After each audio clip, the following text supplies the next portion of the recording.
Memasuki tahap penting pembahasan Raperda APBD 2026, DPRD Kabupaten Nganjuk menggelar rapat paripurna dengan agenda penyampaian pandangan umum dari masing-masing fraksi terhadap rancangan peraturan daerah tentang APBD tahun anggaran 2026. Dewan Perwakilan Rakyat Daerah Kabupaten Nganjuk mengadakan rapat paripurna sebagai bagian dari rangkaian pembahasan Raperda APBD 2026. Rapat tersebut membahas pandangan umum fraksi-fraksi terhadap rancangan anggaran pendapatan dan belanja daerah yang akan ditetapkan.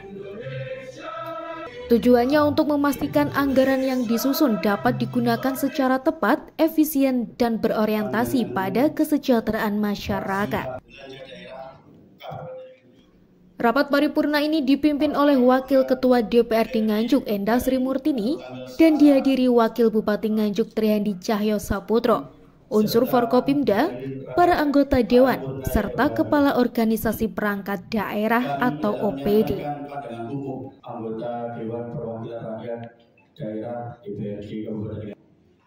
Melalui kesempatan ini, setiap fraksi menyampaikan berbagai catatan, saran, dan rekomendasi terkait penyusunan Raperda APBD 2026.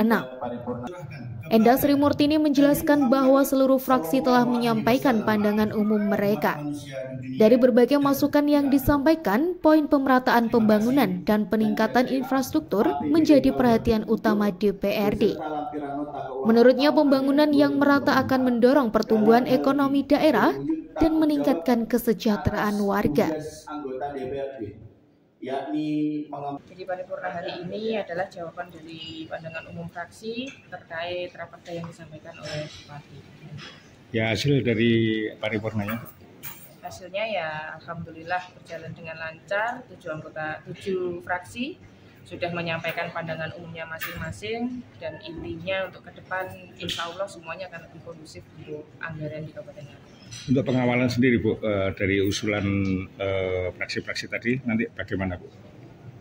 Maksudnya? Pengawalan daripada Dewan terkait usulan fraksi-fraksi. Oh ya, pengawalannya ya nanti akan pertama kan setelah ini akan kita bahas dengan Badan Anggaran. Otomatis segala kebutuhan yang ada di Kabupaten Nganjuk akan kita akomodir semuanya dalam pembahasan raperda ini nanti. Tadi ada yang mengusulkan terkait pemerataan pembangunan. Kalau dari Ibu sendiri menanggapinya bagaimana, Bu? Memang betul pemerataan pembangunan itu memang harus kita pantau ya. Tapi sejauh ini insya Allah di Kabupaten Nganjuk pelan-pelan kita sudah punya progres untuk memeratakan. Jadi segala usulan-usulan dari masyarakat, entah itu visi misi bupati ataupun usulan dari teman-teman masyarakat yang kita serap ketika reses, itu nanti akan digodok jadi satu, kita petakan agar semuanya merata pembangunannya setiap tahun. Memperjuangkan dapilnya juga, Bu, ya, melalui pokir-pokir. Rapat merah dari legislatif. Yang tanya satu-satu gimana? Memperjuangkan konstituen di dapilnya juga melalui pokir, aspirasi juga itu. Ya, saya rasa semua anggota DPRD 50 itu memperjuangkan dapilnya masing-masing, tapi di sini ketika kita ada di kantor ya memperjuangkan masyarakat utuh satu kabupaten. Catatan legislatif atau rapat merah legislatif terhadap pemerintah Kabupaten Nganjuk di tahun 2020. Untuk tahun 2020 apa ya? Kalau dikatakan merah, hijau atau kuning, kita kayaknya kok kita ini sama-sama satu kesatuan pemerintah daerah Kabupaten Nganjuk. Jadi tidak ada lah menurut saya mau rapot merah atau rapot hijau. Yang harus lebih diperbaiki lagi ke depannya.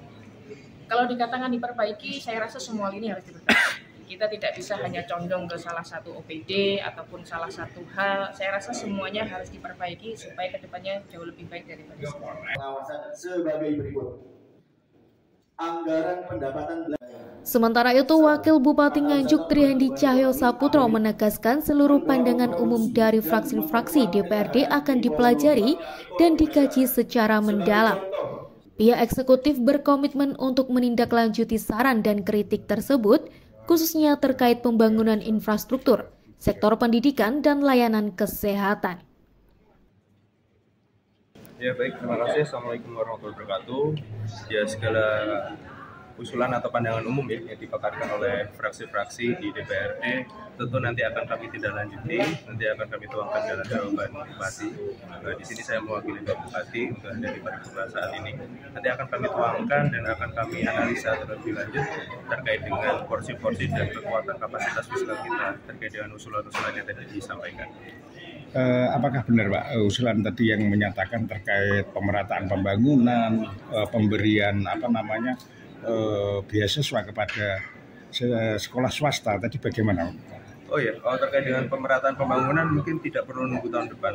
Tahun ini mungkin rekan-rekan media sudah mengetahui ya bahwa ujung dari utara Kabupaten Nganjuk di Desa Sedang Bogor sudah dibangun. Itu mungkin sudah tahunan tidak pernah ada yang bangun dan tidak pernah ada yang memperdulikan.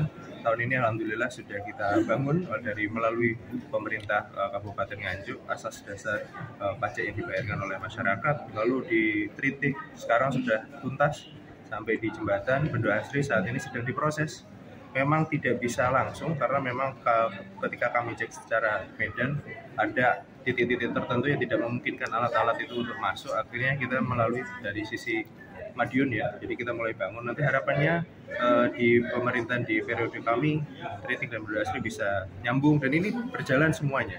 Banyak kemarin kami ke Desa Pule sudah semuanya hanya per 300 meter. Nah ini perhatian khusus kita nanti terkait dengan pemerataan terkait dengan hal tersebut. Lalu yang kedua terkait dengan beasiswa. Sebenarnya beasiswa ini sudah dari tahun-tahun sebelumnya.